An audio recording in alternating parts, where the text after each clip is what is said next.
Hey everyone, welcome to part 2 of real-time software testing interview questions and answers for test leads and test managers. I say test leads and managers because these are little advanced interview questions and answers, but that doesn't mean that you as a fresher or a person who's looking for software testing job and is new shouldn't go through these videos and questions, because this will open up a new perspective for you and you will be able to attend interview questions or software testing interviews with much more confidence, right? So it doesn't matter you're a fresher, go ahead and definitely watch these videos. So I have covered in the previous video 2 questions which are listed on this particular screen. Let's go to the next 2 questions which are scenario based or real time. Now the third question that I want to cover as part of this second video is, you could be asked by the interviewer that you have a large number of test cases to execute but limited time frame to complete tests. What will be your approach to ensure proper test coverage? Very common interview questions, and this is very commonly asked. It doesn't matter. I mean, it's not only asked at the advanced level but also at a fresher level. And at the manager and lead level, definitely this is asked because interviewer or the organization wants to understand how you are going to tackle the time pressure as the test lead or manager or as a tester. Even if you are working individually, you should know the testing approach and principle, right? Because that's the basic. Even if you are a fresher or you have learned the very basic testing, you should know it. So you have large number of test cases to execute but limited time frame. So again, don't straight away jump into the answer. In case you have any doubt, right? In case you have any doubt, make sure you clarify it. Now here there is a little bit of large number. What does it mean? Limited time frame, right? So here the better thing is to clarify that, okay, I have a limited time frame and large number. Does that mean that you as a interviewee, as a person who is being interviewed, you can ask that, does that mean I do not have enough resources that will be able to cover this large number, right? So just to make sure that you understand what exactly is being asked, right? So if the interviewer says, yes, we have, say for example, 1,000 test cases, try to give you an example, 1,000 test cases, but only 5 testers, and in the time frame that we have, we can only cover 200 test cases. We can only execute 200 test cases. How you are going to tackle this? So that means 800 test cases you can't execute. So clarifying this thing, now you are absolutely sure that yes, we do not have the number of people that can execute that large number, which is basically, say for example, 1,000 test cases that interviewer has said. So now you know that you can only execute 200 test cases in time frame. So now you start formulating your answer accordingly. So in testing, whenever there is a time crunch, all right, so it is not just as a test lead or manager or tester your responsibility to get, or basically it's not just your call to figure out what you are going to execute and what you are going to leave, right? So the first thing you will start with is that you will start with the risk-based approach. Okay, so risk-based approach is wherein you will start collaborating and coordinating with the business stakeholders, with the development team, to identify the high risk areas of the application where you as the tester or test lead or manager need to focus more, and you'll start picking the highest priority test cases against those modules, right? Because you can't execute all the 1,000 test cases, that's for sure. You just have limited number of people and limited time frame. You can only execute 200. So when you say risk-based approach, that's the starting point, but that doesn't mean that you just say, I'll follow risk-based approach. No, I'll follow the risk-based approach, and then based on that, I'll start collaborating and coordinating with the business stakeholders, all right, and the development team to identify the highest risk areas for this particular release, because developers know these are the modules that they have touched. For sure, for these ones, we need to pick some highest and high priority test cases and some low priority test cases. So you will know that information from the development team during the meeting, and from the business stakeholders you will get understanding of the business logic and the business module which are highly relevant.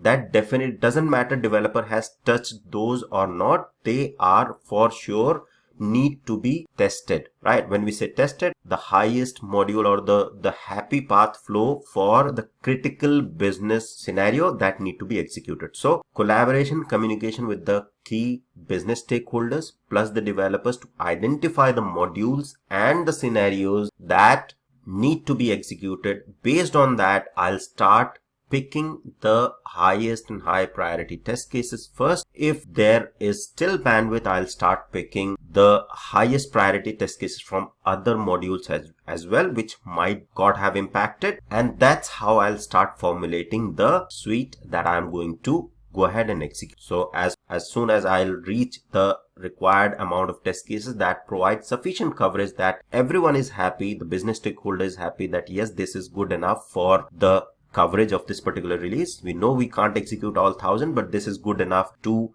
cover the risk. Okay. And developers and development team and lead are happy that yes, all the critical modules that development team has changed or modified are covered as part of these test cases. Then that's where I'll go ahead and start assigning those for execution to the team and start execution, right? So this is basically how you are going to tackle this third question with limited time frame, limited large number of test cases, limited team. Okay, you can't execute everything. Even if they say I'll give you 10 other people to execute, still that doesn't mean that all the 1,000 test cases would be 100% possible to execute, right? So in that particular scenario, if they say, okay, you have large number of test cases, 1 week to execute, but I'll give you 50 or 20 testers to execute. Still you have to ask, are those 20 testers across those modules, have they worked, right? Or are they working? Is it possible is there any dependency on the bad jobs that will delay the execution more than a week?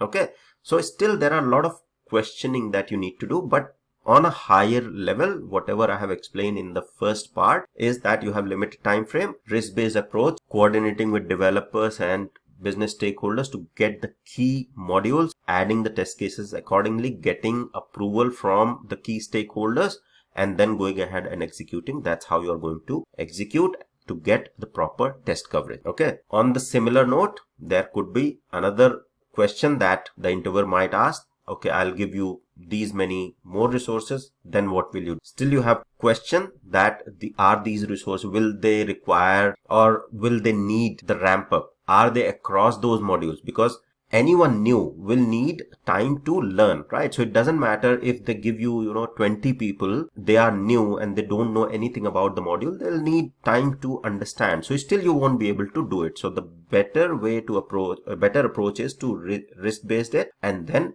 get the idea of the risk modules, the modules that are at risk, that have been changed from business perspective, from development perspective, and then follow that up to get the proper test coverage for the change. So that's the third question. Moving on to the next one. So you are managing a team of 5 testers, say for example, it could be any number, which is not co-located. Okay, so the team is not at the same location. Maybe few people are sitting in India, 2 people sitting in India, 1 person sitting in Philippines, another one sitting in Australia. Okay, so and this is very common scenario in consulting business. This is how the IT works at the moment, right? So teams are not at all co-located. Everyone is working mostly remotely and different places. Time zone is a difference, right? So how as a lead or manager you will ensure the team productivity? So this question will be mostly relevant. This won't be asked to the freshers for sure, but then if you are going for a team lead interview or a test manager interview, obviously you will be asked this sort of question. So if the team is not co-located, based on my experience, how I have made sure that the productivity is maintained and the team is not sitting idle. So what you can do is, first thing is you have to ensure that the daily catch-up is there. It doesn't matter you have the daily stand-up with the wider team, but as the testing team, I'll ensure that we have a quick 5 to 10 minutes daily catch up to ensure that everyone is across what they are going to do today. Even though we had this daily stand up, I know we have the information that team is working on what, but still as the testing group will come together and ensure that everyone is working on what they are supposed to for today and they are not blocked. Okay, so that is something which I'll ensure. Even though daily stand-up happen, as a lead and manager, I'll manage that separately as well for 5 to 10 minutes. It's not going to be